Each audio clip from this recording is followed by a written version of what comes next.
गुरुर्ब्रह्मा गुरुर्विष्णु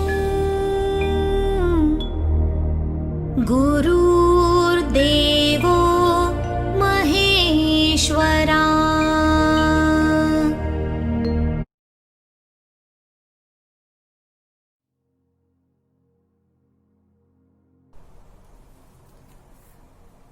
Namaste. I am SWAMY THIRUNAL. I am the head of the ASWATHY that's in Trivandrum. That's the capital of Kerala, and Kerala is a state in India. It is in the southernmost part. I am the head of Dravida Yoga system, which is supposed to be the most ancient yoga system in the world. Well, I came to this spiritual life at the age of 20, 22 or like that. That means about a 40 years experience in spiritual way of living. Here my intention is to take a tutorial on spiritual life. It's all basics, very primary lessons. We may even say it's a kindergarten of spirituality. So people who are advanced in spiritual matters, in spiritual life, may not find this interesting. But those people who really want to enter into the way of spiritualists, or people who are curious to know what is this spirituality and all that, they may find this useful.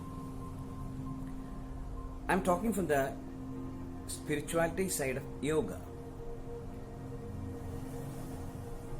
Many people believe that yoga is an exercise of the body, but it's not like that.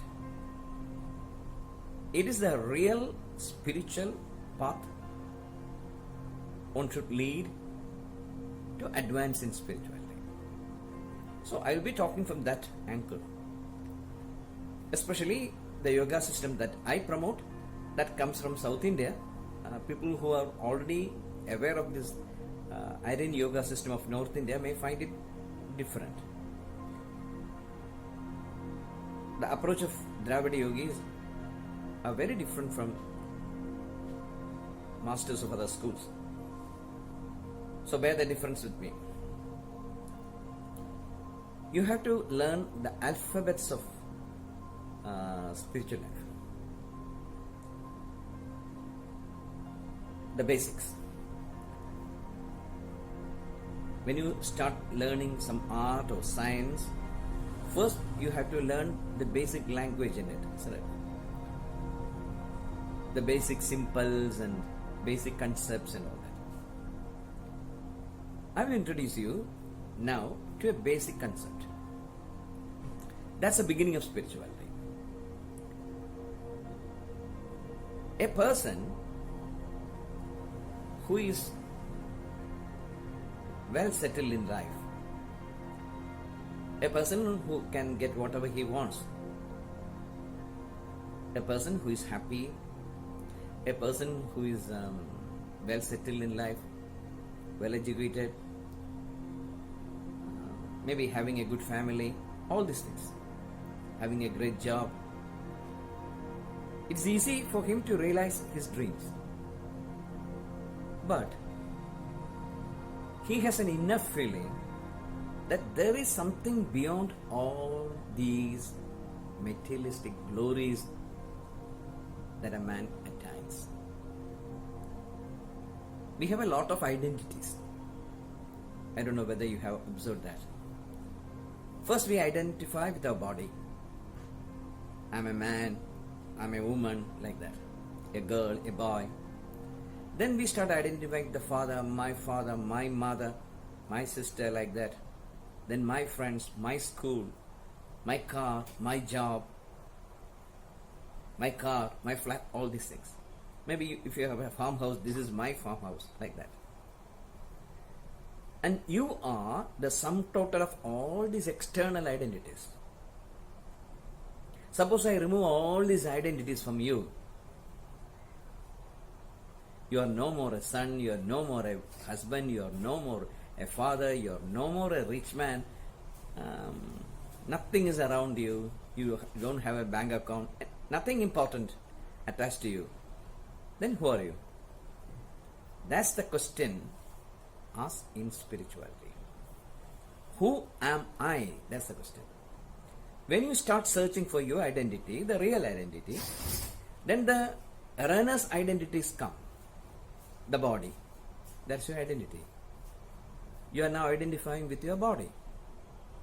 That's why if something happens to your body, you will be sad. You will be panic. You may get afraid. Nowadays, people are afraid of COVID. And this fear is haunting you because you believe that if COVID attacks you, then your body will perish, isn't it? But are you the body? You identify with the mind. Suppose somebody hurts me with his words, then when it hurts my mind, are you the mind? Are you your bank account? Are you anything you say that you are now? Because in 100 years, nothing will remain. Everything, all the identities that you have now, you are the sum total of all these identities, will perish within years. Then the question comes, what are you without these identities? Some people, in some, not in all, these questions become a very prominent question. If only such a question attacks you from internal, from your inner mind, you will come to spirituality. Otherwise, you will live happily, eating and mating and drawing salaries and laughing and partying and joking and all these things. But sometimes you take a U-turn. Some days, or in a particular day of your life, you will take a U-turn and you will start thinking, what's the meaning of all these things?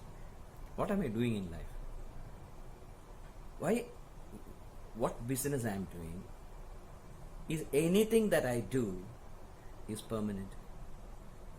What will happen to me when I die? What was my identity before I was born? What will be my identity once I become a dead body, isn't it? You will walk out of your dead body one day and your dead body will be cremated. Everything ends. Do you end? Do you end after your death? Or is there anything permanent in this? If there is darkness, there should be light. If there is a temporary world, there should be a permanent world. That's the logic. So, the first step is that you have the quality of a Ijnasu, the man who incurs. If you don't have that quality, it's not time yet to enter the spiritual way of living or learning what spirituality is. So, the first lesson that you learn is that the first quality you need is that ask the question, who am I? Get an answer. Try to get an answer. And when you go through all these lessons, finally, if you get an answer, a permanent answer, a clear answer, then you have reached the life of spirituality. This will continue in other classes. Namaste.